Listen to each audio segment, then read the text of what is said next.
Les défis sont tellement grands que personne ne peut réussir ça. Assurément, la collaboration, la complémentarité sera essentielle dans la réalisation. Tout ça en respectant le rôle de chacun, puis les responsabilités de chacun et le pouvoir d'action de chacun. Vous écoutez Imagine, un balado qui s'adresse à tous ceux et celles qui s'intéressent aux grandes questions d'intérêt pour le secteur à but non lucratif.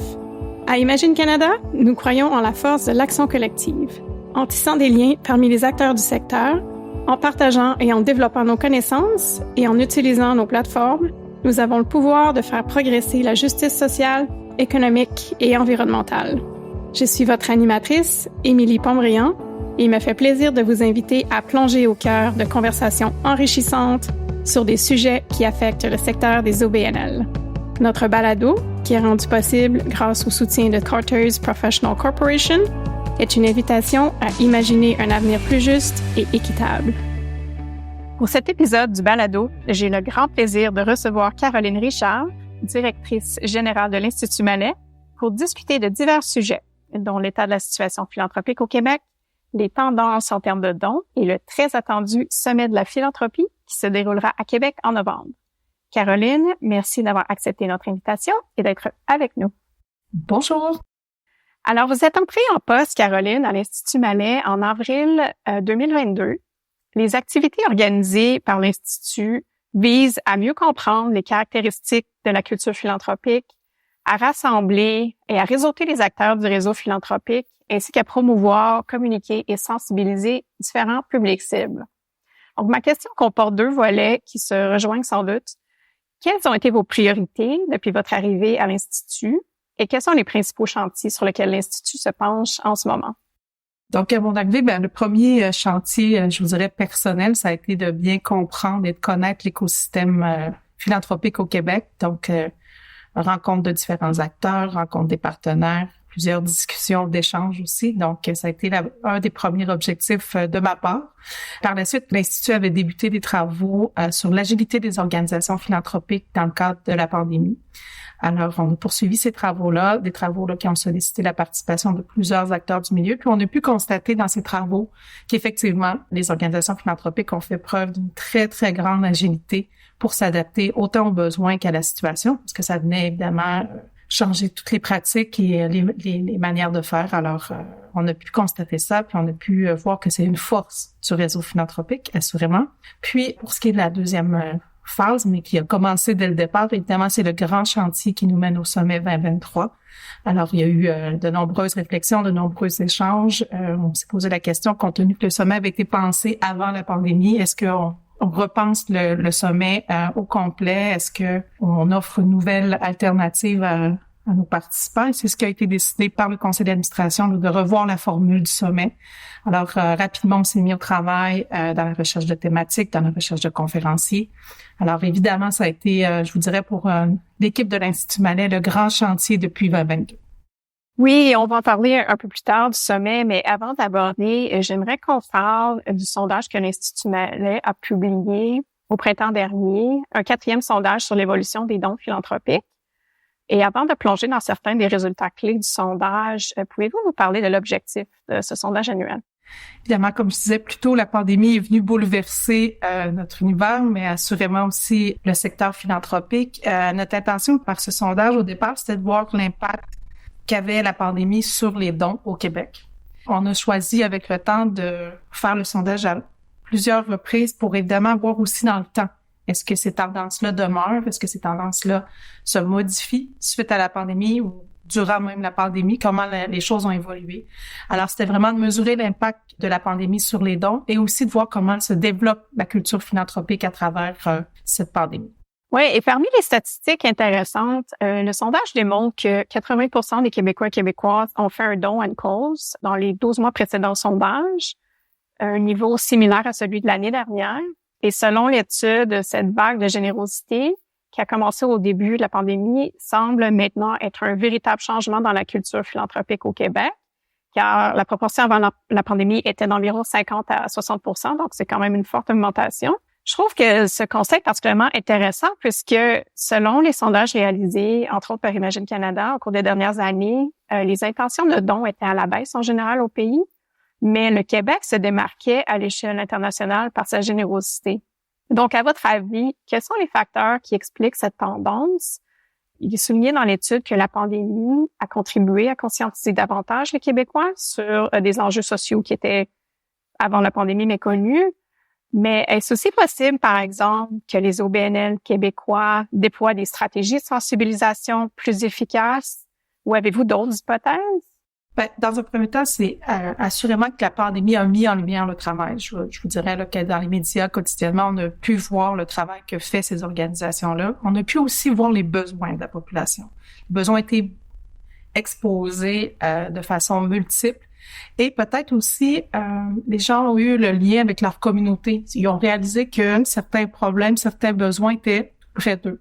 Donc, il y a eu un lien de proximité qui s'est créé. C'est un des aspects positifs de la pandémie.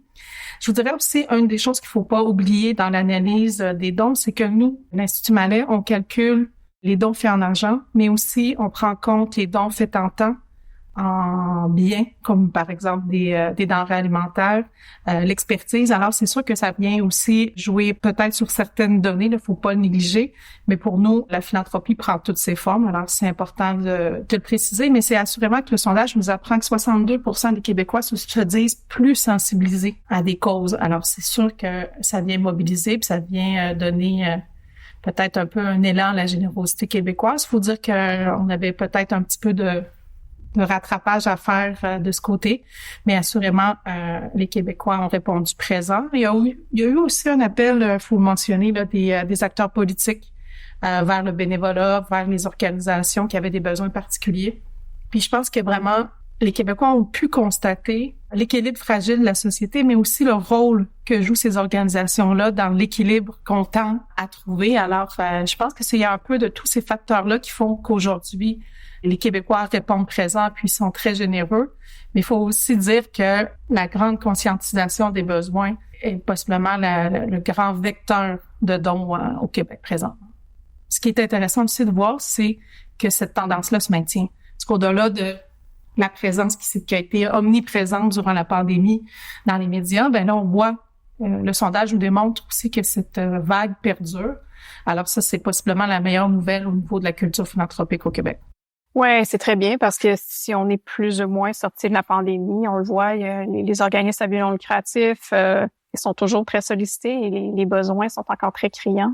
Un autre constat intéressant qui se dégage du sondage concerne les causes prioritaires et les instances gouvernementales.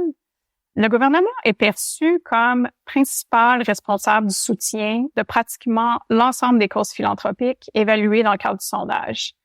Pour certaines causes, les gens ont répondu que la responsabilité était partagée entre le gouvernement, les citoyens ou encore les entreprises. Mais pour chaque cause, on attribue aux OBNL une part, somme toute, assez petite de responsabilité.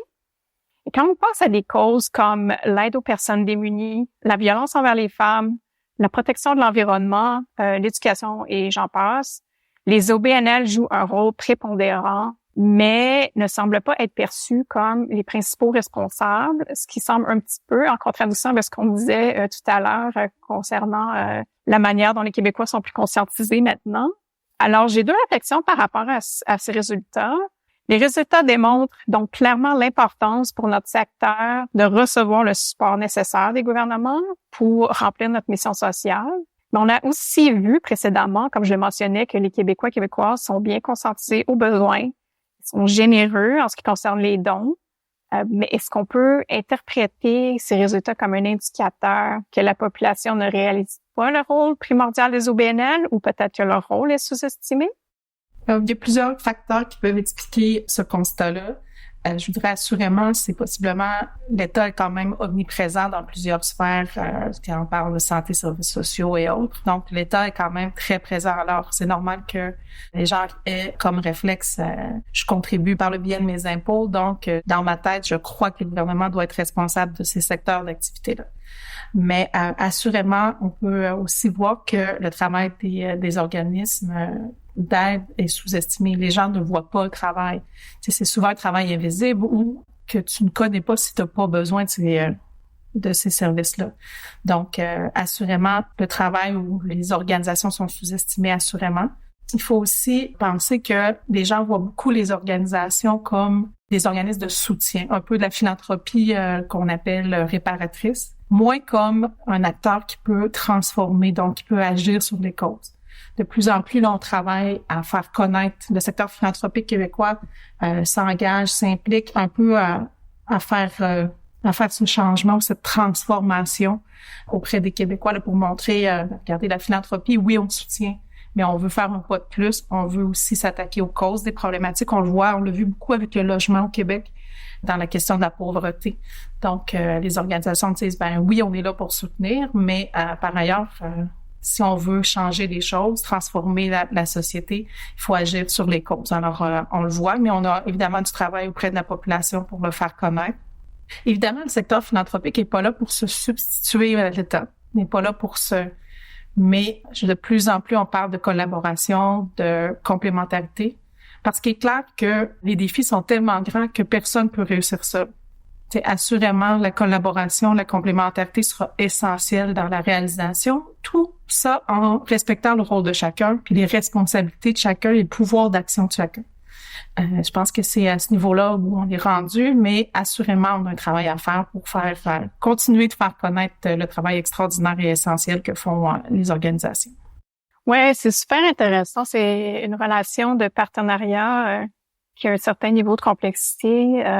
En fait, nous, à Imagine et dans le secteur, au niveau fédéral, ça fait plusieurs années qu'on milite pour avoir une place au sein du gouvernement fédéral, un peu comme c'est fait au Québec, au ministère de la Solidarité sociale. Et on pense que ça pourrait améliorer la relation de collaboration entre le gouvernement et les organismes, qui pourrait se traduire assurément par une plus grande efficacité sur le terrain et de reconnaître le rôle justement des OBNL au niveau fédéral. Il y a peut-être un manque de reconnaissance au sein du gouvernement, mais au sein de la population en général pour le rôle primordial que les organismes font pour aider la population. On a parlé plus tôt de la générosité des Québécois. Les résultats relatifs au bénévolat sont très intéressants. On le sait, les organismes ont perdu de nombreux bénévoles pendant la pandémie. Il est encore difficile de les convaincre de revenir ou de recruter de nouveaux bénévoles. Or, 41% des Québécois et Québécoises qui ont déjà donné du temps par le passé, mais qui ne le font plus, ont dit envisager de recommencer. C'est une donnée très encourageante pour les OBNL. Et donc, en terminant sur le sondage, quelles sont les autres données clés qui valent la peine d'être soulignées? Je vous dirais que la donnée qui nous a fait sourire et encourager, la principale, c'est l'intention des jeunes de 18-24 ans d'augmenter leurs dons ou de donner pour la première fois.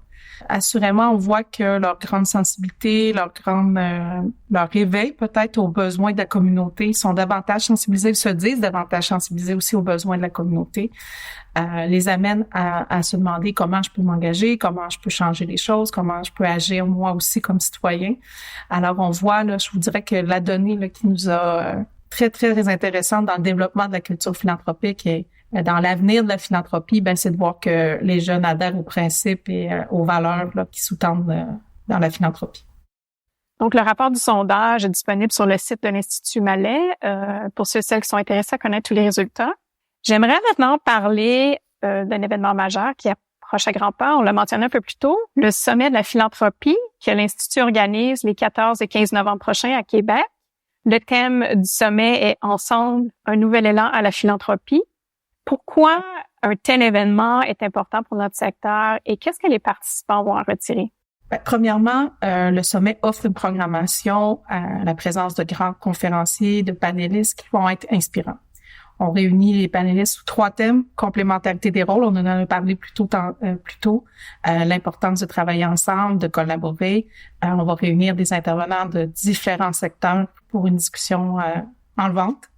Le leadership transformateur, comment le leadership peut être un levier à la transformation de notre société. Et les nouvelles pratiques, les pratiques innovantes. Donc, c'est des 3 thèmes où seront réunis les panélistes.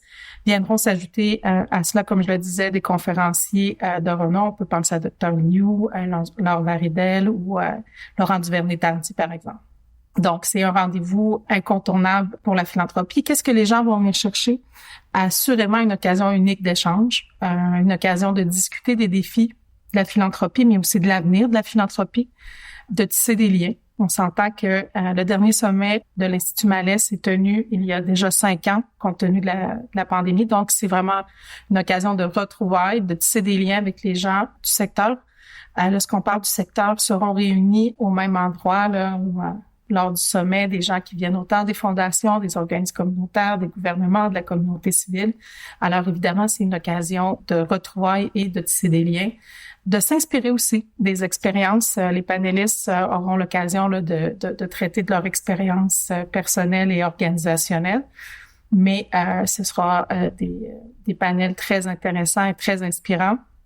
Acquérir des nouvelles connaissances aussi, quand on parle de nouvelles pratiques, comment ces pratiques peuvent influencer une organisation. Et le sommet cette année a une particularité, c'est que les participants présents pourront faire entendre leur voix via les technologies. Donc, c'est une participation active lors des discussions. Alors, ça rend encore la chose plus unique là, lors de ce grand rendez-vous de la philanthropie québécoise. Un aspect interactif, c'est très intéressant. Oui, assurément. Donc, en terminant, à travers vos différentes activités, les conversations que vous avez eues avec des dirigeants et des dirigeantes du secteur, quel avenir vous envisagez pour la culture philanthropique au Québec? Évidemment, cette grande question sera abordée. Une grande question. Sera abordée lors du sommet parce que je pense qu'on a une occasion unique de discuter et de mettre un peu tout sur la table lors du sommet. Mais on peut quand même faire des observations en ce moment-ci. Vous m'avez entendu souvent parler de la complémentarité. C'est de voir comment le rôle de complémentarité peut augmenter le pouvoir d'action en philanthropie. Ça, je pense que ça fait partie des constats qu'on fait présentement. Aussi, la place de la philanthropie transformatrice, tout en soutenant les besoins, comment on peut travailler sur les causes. On le voit énormément comme tendance actuelle auprès des acteurs de la philanthropie. On voit ce travail-là qui se tisse intersectoriel, une philanthropie qui est ouverte aussi, une philanthropie qui appelle à la collaboration, oui, de différents milieux, mais aussi entre organisations philanthropiques. Comment on peut travailler ensemble pour augmenter la force de frappe, puis de faire entendre la voix aussi des gens qui sont dans le besoin. Alors, on voit assurément ça. Puis, je vous dirais que l'objectif du sommet, on a une grande plénière pour en discuter, c'est de trouver un peu une vision commune de l'avenir de la philanthropie. Caroline, merci beaucoup d'avoir été avec nous. On invite aussi les gens qui ne l'ont pas encore fait à se procurer des billets pour le sommet qui sont en vente sur votre site web. Sur le site du sommet, donc sommet2023.org. Parfait. Merci encore d'avoir été avec nous. Merci à vous. Merci d'avoir été à l'écoute d'Imagine. Je vous invite à visiter notre site web, imaginecanada.ca, pour vous abonner à notre infolettre et ne manquer aucun épisode.